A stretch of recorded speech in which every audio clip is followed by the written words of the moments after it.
All right, so this is tomato juice. See how acidic that, oh, that's kind of, I'm bummed. That was, whoa, what is this?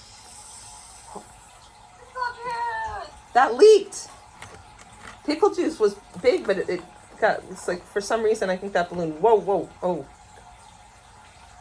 Okay, so now I'm thinking maybe that kombucha. Okay, that looks. And here's coconut water.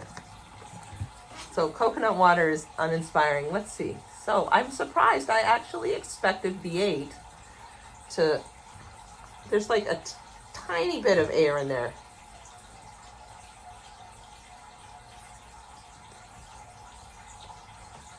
What do you think? Is this, you see any response in there?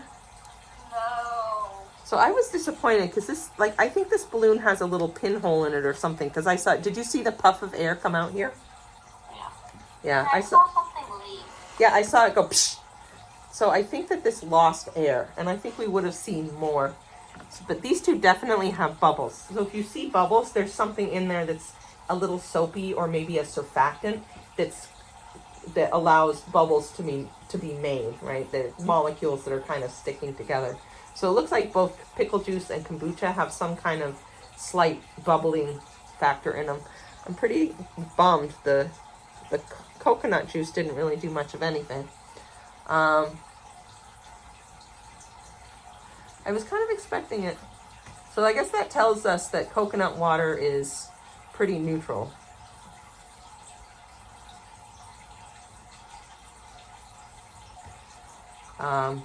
And pickle juice. What's the question? Does the balloon inflate? Yes. Small, but possibly a leak. And this one, what would you say for kombucha? Did it go? It kind of ended up a really weird shape, didn't it? I thought I heard you say something to that effect. Did I twist it?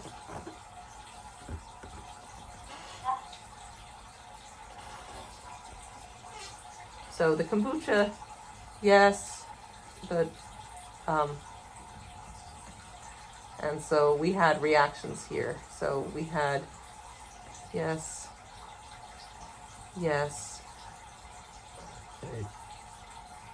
no, and very small.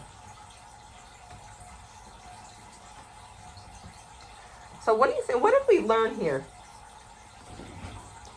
Did anybody make any observations? What are the things that react the most with baking soda? Kind of like acidy stuff. Acidy stuff. So we haven't put the pHs in yet because I haven't taken all of the readings. Oh my. I think when that thing fizzed out, check this out.